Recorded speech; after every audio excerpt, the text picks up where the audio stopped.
Aéroport international Blaise Diagne, s'achève dans quelques mois et une commande de 7 nouveaux trains s'ajoutera aux 15 actuels. Le BRT sera inauguré ce 14 janvier avec une flotte de 121 bus électriques alimentés par voie solaire et climatisés avec Wi-Fi à bord. À terme, le personnel du BRT sera composé d'au moins 35% de femmes, dont des conductrices. Dakar Dem Dikk a fait peau neuve avec 370 bus de dernière génération. Le Sénégal émergent, c'est le lancement prochain du premier satellite de notre pays, conçu et réalisé par nos propres ingénieurs. Ce sont nos aéroports régionaux, réhabilités, au Cap Skirring, à Kaolack, Kédougou, Sédhiou, Tambacounda, Saint-Louis, en attendant la livraison en 2024 des chantiers de Kolda, Linguère, Ourossogui, Matam et Ziguinchor. Le Sénégal émergent, ce sont nos parcs industriels et nos zones économiques spéciales, nos nouvelles infrastructures sportives, le Dakar Arena, l'arène nationale de lutte, le stade Abdoulaye Wade et les chantiers des Jeux olympiques de la jeunesse de 2026.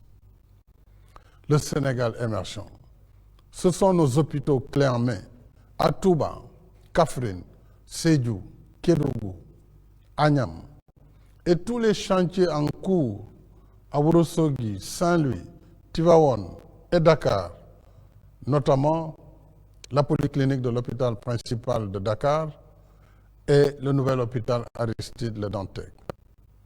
Ce sont les performances remarquables de notre corps médical qui a réalisé pour la première fois cette année une séparation de bébés siamois, des transplantations rénales et un traitement endovasculaire.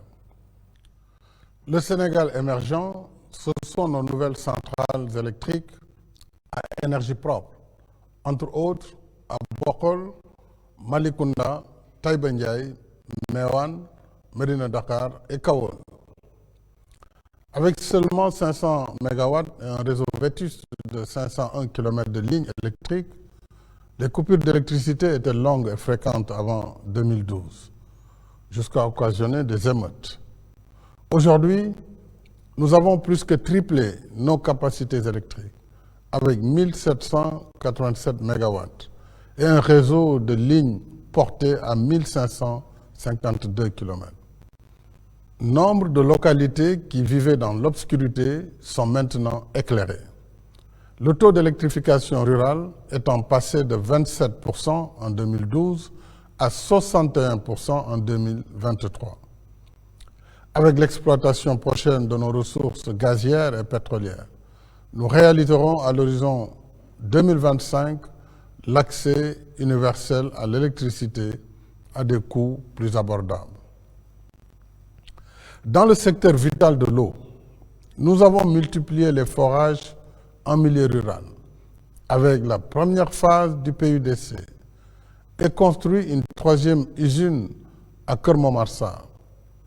Notre taux d'accès à l'eau potable est passé à 98% en milieu urbain et périurbain et à 96% en milieu rural.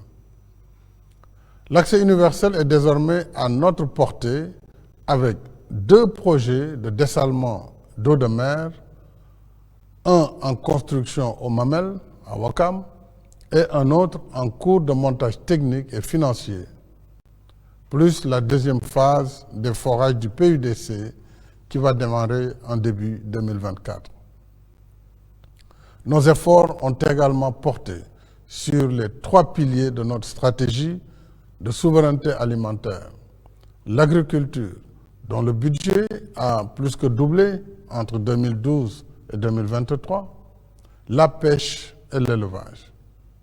Ces 3 secteurs continuent de bénéficier de financements massifs pour les infrastructures et équipements, les intrants, la transformation des produits, les gilets, pirogues et moteurs, les cultures fourragères et l'amélioration génétique des espaces végétaux et animaux. Il en est de même pour la culture et l'artisanat, où s'exprime le talent et le génie créateur de notre peuple. Avec le Fonds de développement des cultures urbaines et des industries créatives et le Fonds de promotion de l'industrie cinématographique et audiovisuelle, nous soutenons nos artistes, hommes et femmes de culture.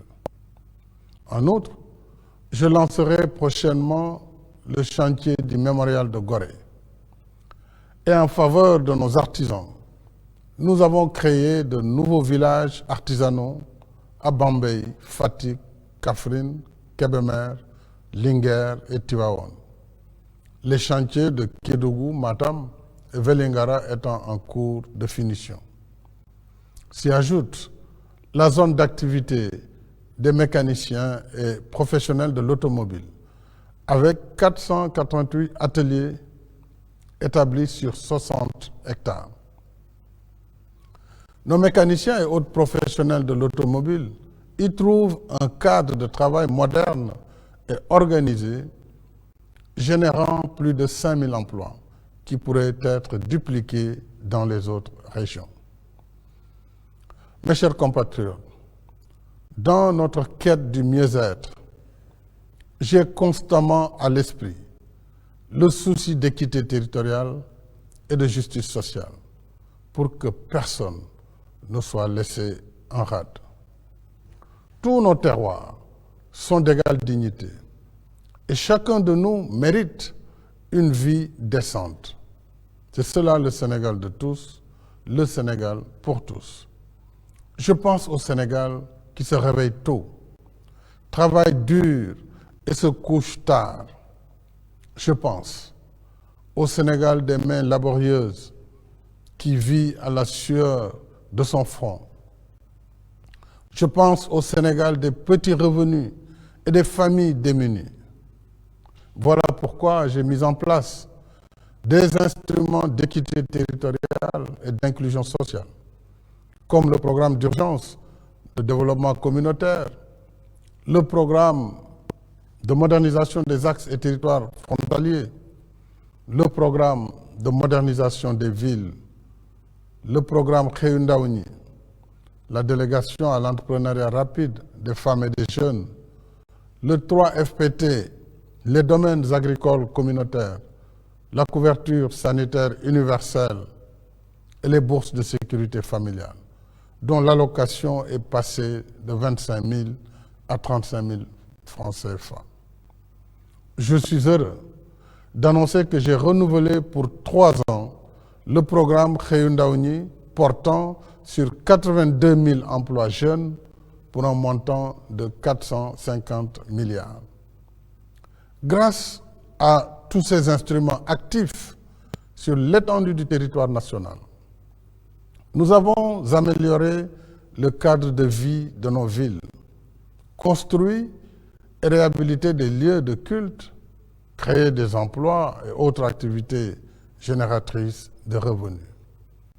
Nous avons financé des milliers d'emplois de jeunes et femmes porteurs de projets, dont 250 000 attributaires de prêts de la DER/FJ. Nous avons permis à des millions de bénéficiaires d'accéder à des services sociaux de base, y compris la couverture maladie, dont le taux est passé de 20% en 2013 à 53,20% en 2023.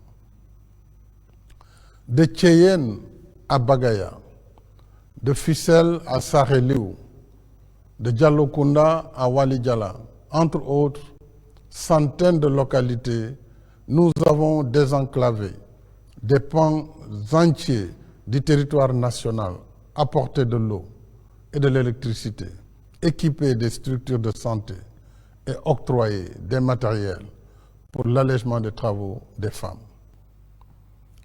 En même temps, l'État continue de soutenir les ménages et les travailleurs. En plus de la hausse générale des salaires dans la fonction publique, nous soutenons les prix des denrées de première nécessité, du transport, de l'eau et de l'énergie, dont la subvention à elle seule s'élève cette année à plus de 600 milliards de francs CFA. Mes chers compatriotes, alors que la science et la technologie dessinent les nouvelles frontières entre les nations, l'éducation et la formation, qui occupent le premier poste budgétaire de notre pays, restent une priorité élevée des politiques publiques. Du primaire au secondaire, nous avons considérablement élargi la carte scolaire, recruté 40 000 enseignants et porté les salaires à un niveau sans précédent. De même, conformément aux conclusions de la journée nationale du 16 décembre, l'État poursuit son soutien à la communauté éducative des Dara, dont l'apport multiséculaire à la formation spirituelle de notre peuple est inestimable.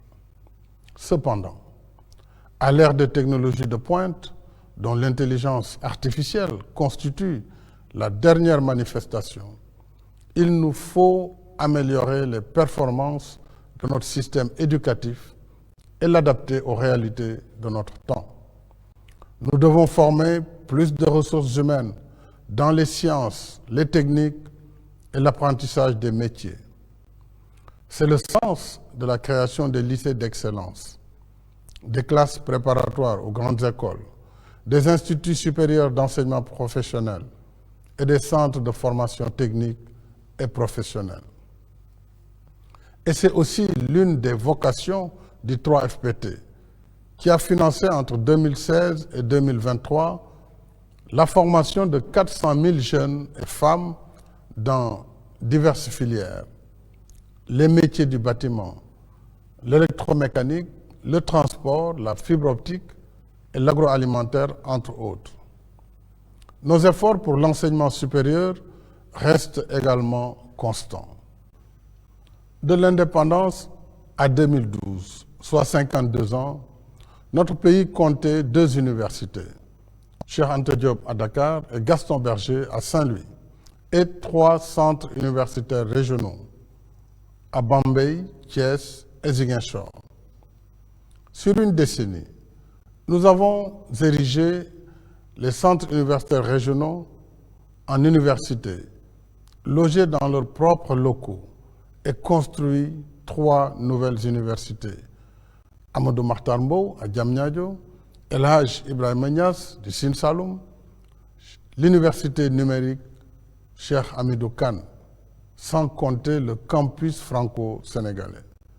Je rappelle également que la construction des universités Souleymane Niang de Matam et du Sénégal oriental démarre en janvier 2024. En même temps, nous avons beaucoup investi dans les équipements pédagogiques, le recrutement d'enseignants, la valorisation du traitement et autres avantages des personnels, toutes catégories confondues, et la construction d'infrastructures d'hébergement et de restauration des étudiants. Et chaque année, l'État octroie plus de 82 milliards en bourses et aides aux étudiants. Pour tous ces efforts, parmi bien d'autres, au bénéfice de notre système éducatif, nos enfants méritent des années scolaires et universitaires plus stables et plus studieuses. Il y va de leur avenir et de celui de la nation. Cet avenir, c'est avec toute notre jeunesse que nous le construirons, en lui offrant plus de possibilités de formation adaptées au marché du travail et plus d'opportunités d'emploi et autres activités génératrices de revenus. C'est un de nos défis du présent et de la prochaine décennie. L'avenir de notre jeunesse, c'est ici, chez nous, qu'il se réalise, pas dans les mirages tragiques des réseaux de l'émigration clandestine qui arnaquent nos jeunes et leurs familles. Ce soir, mes chers compatriotes, je voudrais aussi vous dire de façon insistante et solennelle combien il importe de préserver la paix, la sécurité et la stabilité de notre pays. La paix revient en Casamance, comme l'illustre la cérémonie d'incinération des armes le 23 décembre dernier à Mamatoro. À la faveur de l'accalmie générale et des efforts de reconstruction en cours, tous ceux qui acceptent de déposer les armes ont leur place au sein de la nation. C'est l'occasion pour moi de saluer et remercier nos forces de défense et de sécurité, toutes composantes confondues, pour leur engagement professionnel et patriotique. Avec la montée des périls, nous avons considérablement renforcé leurs effectifs et moyens opérationnels, en plus de l'amélioration de la condition du soldat, y compris les pensions des blessés et mutilés de guerre. Dans un monde de conflits et de violences sous toutes ses formes, les temps sont troubles et incertains. Nous devons sans cesse nous convaincre que rien n'est définitivement acquis. Tout peut basculer quand la paix est rompue, quand l'extrémisme, le populisme et la manipulation s'emparent des esprits, banalisent la violence et imposent le faux à la place du vrai. L'extrémisme, la manipulation et le populisme sont les ennemis mortels de la démocratie, de l'État, de la République et de la nation. C'est pourquoi j'appelle instamment à la préservation de notre vivre ensemble pour que notre pays reste une nation unie dans sa diversité, dans la paix, la sécurité, la stabilité et la protection de notre héritage spirituel et socio-culturel. À présent, mes chers compatriotes, je voudrais vous remercier et vous dire ma gratitude. Quand je sollicitais vos suffrages en février 2012, je n'avais plus aucun mandat électif. Par 2 fois, et à une majorité confortable, vous m'avez investi de votre confiance. C'est un honneur suprême en démocratie. Cet honneur, je l'ai toujours considéré non comme une source de privilèges, mais comme une éminente responsabilité et un devoir sacré d'être à votre service, de travailler jour et nuit pour mériter votre confiance. Toute œuvre humaine est imparfaite, mais quels que soient les critères d'évaluation, le Sénégal de 2023 est sans commune mesure avec le Sénégal de 2012. Je suis fier d'avoir réalisé avec vous cette séquence de notre histoire, un legs qui témoignera pour nous demain. En allant à votre rencontre, j'ai appris à mieux connaître et mieux aimer notre pays, d'un amour inconditionnel et inépuisable. Voilà pourquoi je ferai en sorte que l'élection présidentielle du 25 février 2024 se déroule comme les précédentes, de façon paisible et dans les meilleures conditions d'organisation. J'invite tous les candidats à œuvrer dans le même esprit. Tous ensemble, allons aux urnes dans le calme, la sérénité et le fair play. Et le 2 avril 2024, s'il plaît à Dieu, je transmettrai le pouvoir à mon successeur. Je resterai ensuite disponible et de bonne volonté, car j'ai le Sénégal chevillé au corps et j'ai le Sénégal au cœur. Mon cœur battra toujours pour notre pays, parce que ce qui nous lie, notre histoire et notre destin commun, transcende mes fonctions officielles.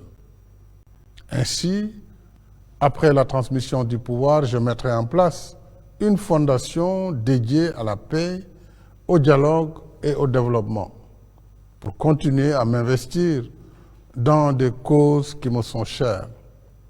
la coexistence pacifique des peuples, le dialogue des cultures et des civilisations, le développement durable et inclusif, la justice climatique, le financement de la santé, en particulier la santé maternelle et infantile, le soutien à la jeunesse, le développement des infrastructures en Afrique et la réforme de la gouvernance mondiale qui a mobilisé avec succès notre diplomatie lors de mon mandat à la tête de l'Union africaine.